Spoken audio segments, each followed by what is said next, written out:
Hey, and welcome back to the Rebel Show. We are here still. We've been on a break, necessary break, but we're here. We're still doing shows. We're still got a lot to talk about. I want to welcome everybody back, and thanks for watching. Thanks for listening, and share it with your friends and family. We've got a good message here. And from like the Christian perspective on things, I don't know about you guys, but I feel really odd in this time. Like we've got Joe Biden and Kamala Harris. And some people think they stole the election. Some people think it's legit. And to me, it just feels like we're in a dream or something. It feels like this isn't real and it's about to end or something. But I don't know how that works. I don't know if it's going to end. But we are where we are right now. But the truth for us stays the same. The truth of the gospel stays the same. That never changes. It's always true. God's always with us. He never leaves us nor forsakes us. Doesn't matter who's president, who's governor, what laws are in the books, what laws aren't in the books. So it's our job to stick with the truth, no matter what it looks like, and that's what we have to. That's what we have to continue to do. You know, the important thing is when we believe something, is that we stay vigilant about it. You know, continuing and doing what you're doing is the way to success. There'll be some failures. You maybe lose a battle here and there, but you can win the war if you continue being vigilant and sticking to your guns and sticking to what God told you to do and sticking to what the Word says, despite what's going on around you. That's our job as Christians and believers, is to stick to it and continue doing what we know to be right and continuing that way. So I would encourage you, even though it's a weird time and things just don't seem right, I still believe God's working, and I still believe things, like God can turn bad situations into good. I've seen it a million times.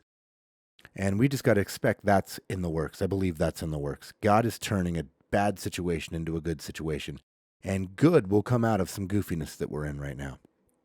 You know, eternal vigilance is the price of democracy. That's what Thomas Jefferson said, and he was one of our founders. And he knew that if we wanted to keep what we've kept for, 230 to 50-ish years? Somewhere in there.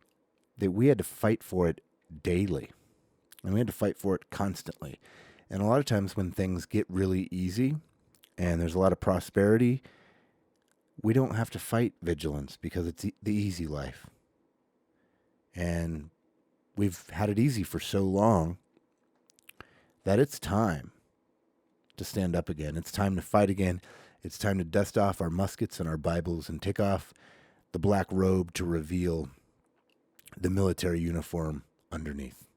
Hypothetically. I mean, we don't all have military uniforms, but you know what I'm saying, you know? Douglas MacArthur said, "No man is entitled to the blessings of freedom unless he be vigilant in its preservation." And now we have people that are vigilant in destroying our republic.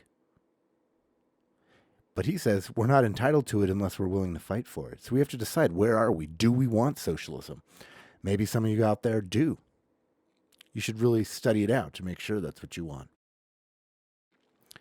But we don't deserve to live underneath it if we're not willing to fight for it. And now is the time to stand up and fight for it. You know, we can make America better, but not by putting our faith in politicians or any other human any other human being, even including your pastor. It's not his job to do that.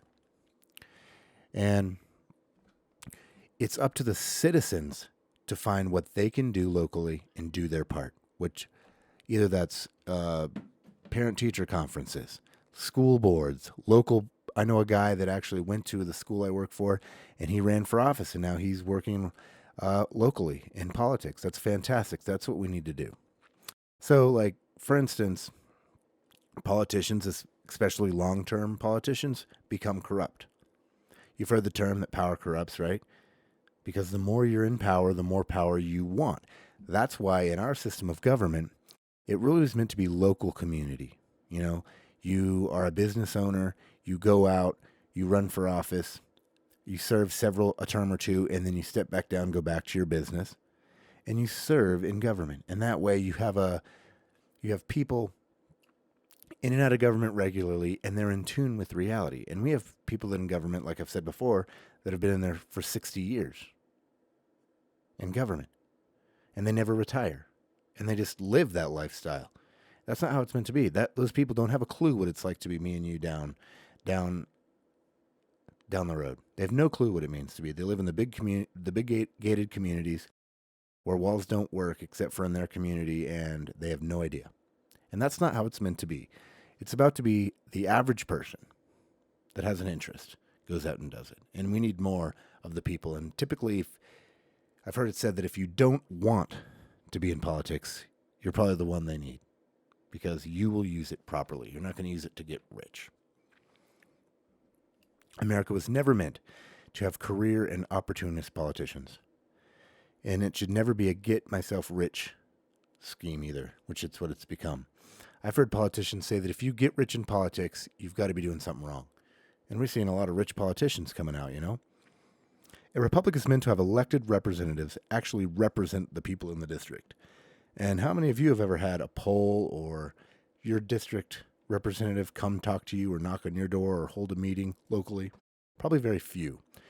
And so how do they represent you if they don't even get your opinion? Right? Doesn't that make sense?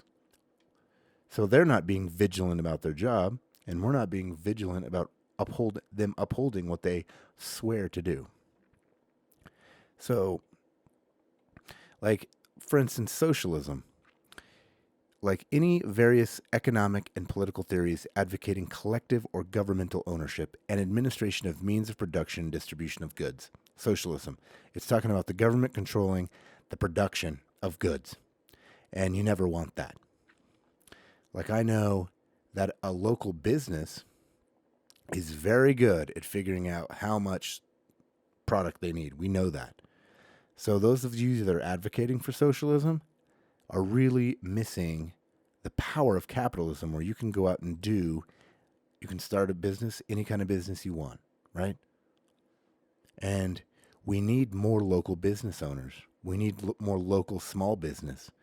And I think there's people out there that have a lot of ideas, and they really want to be a part of society and do good out there. And they could do better if they could produce their own income versus depending on an employer. And you need employers. But stealing from others to satisfy your lust and self-centeredness is never a way to run a country. And we should never aim for that. Socialist economies as a whole collectively own and manage the property, taking the power out of the hands of the individual and granting it instead to the wider community. So that's typically how this works, is they will take over the property and say, oh, it's for everybody. And they give it over to government agencies, and the government agencies disperse all that. And it never tends to work that way, because they're often unelected officials that get to rule over this stuff. So when we're vigilant for our freedom, we need to stay away from a socialism, communism style government. And even Karl Marx said, socialism is the pit stop before communism. You butter up something, make it look really good, and then you flip it over, and here's what you really got. They're empty promises. And we already know that politicians are always making empty promises. It's just they'll do whatever it takes to get elected. And we're getting away from honesty and honest men and people with values.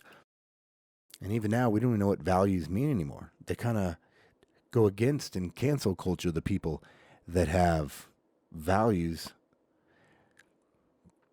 Old school values, they call them. A socialist economy,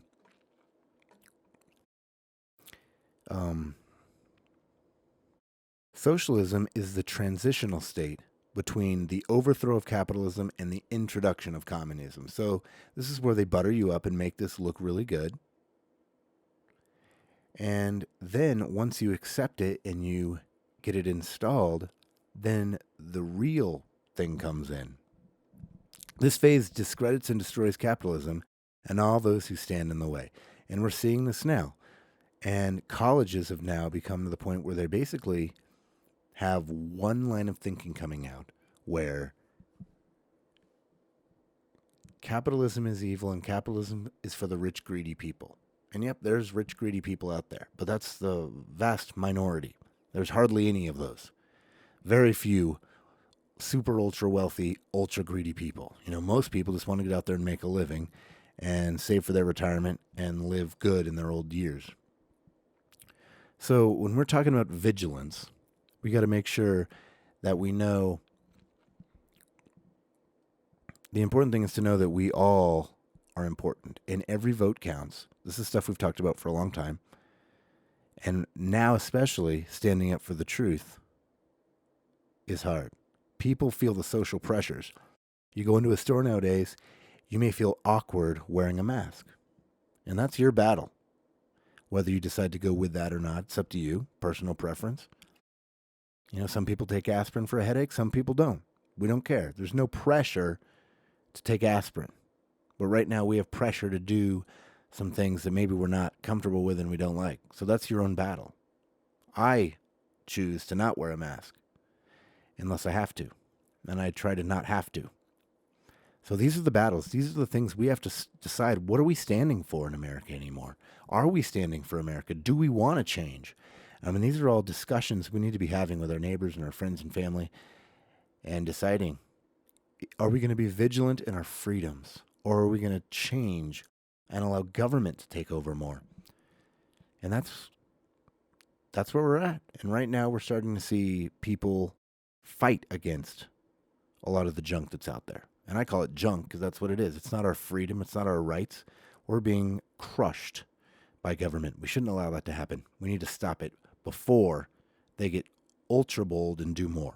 So I want to thank everyone for listening. Hope everyone's having a good 2021.